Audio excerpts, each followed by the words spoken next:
CeFi blew up. Why? Because if you are going to build a business that requires leverage to function on a fucking 100-vol asset, you are smoking crack.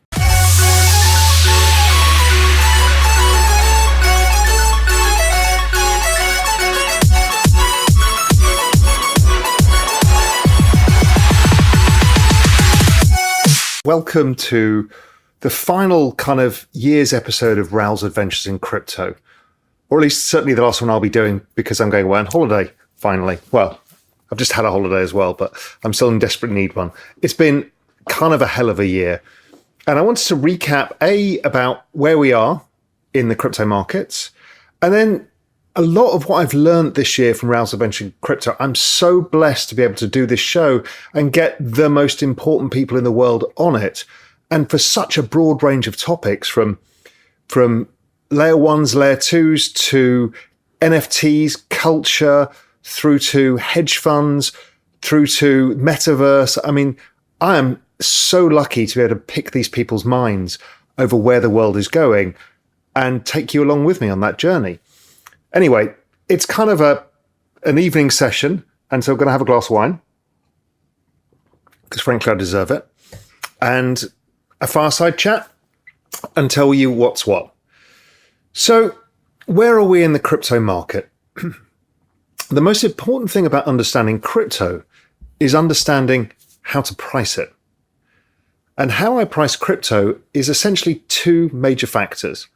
One is global liquidity, and I use global M2 as the main understanding of that.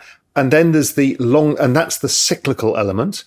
And then there's the technological adoption, which is the long-term logarithmic trend. So let's deal with the cycle first. The cycle is what causes all of the pain.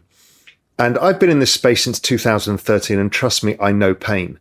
The first time I bought Bitcoin was at 200. It went up to, I think it was 1,000, then back down 85%, languished for a year or two, and then went up 10x from my entry price where I sold out.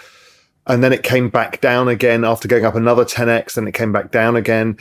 And I've seen these cycles. And at first, a lot of people correlated them to the Bitcoin halving cycle. And I think that's probably coincidental.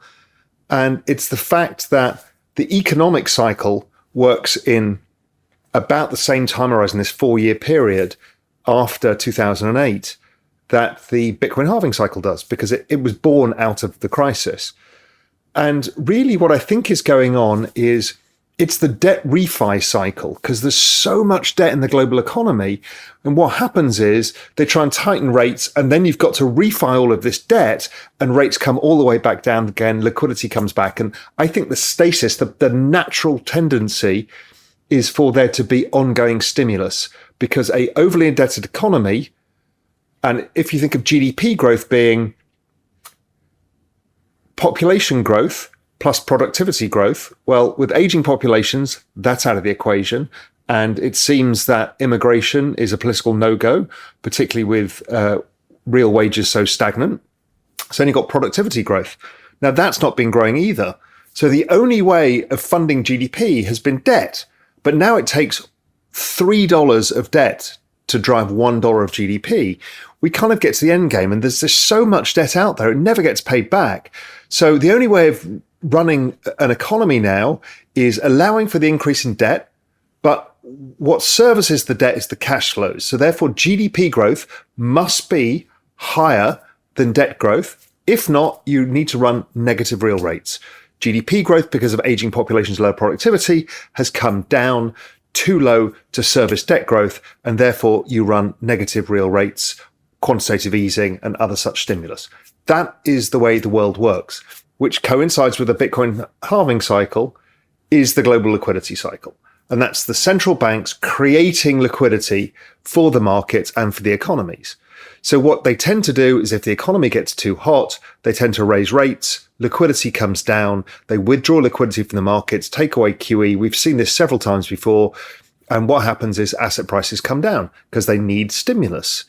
So once you take asset prices down, what happens is the economy starts headed towards a recession or goes into recession, and the monetary easing comes back again, because that's the natural state of affairs.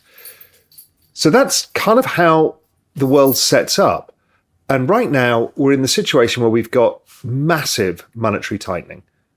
Now, monetary tightening has brought down cryptocurrencies, not as bad as they were last time, certainly not the majors. I mean, Bitcoin, ETH, they got down to 75%, which is, ETH last time, the last cycle in 2018 was down 95%, and Bitcoin was down 85%. So we're seeing a less dramatic tightening because there's more people involved in the network, which is the growth of the network is more robust over time.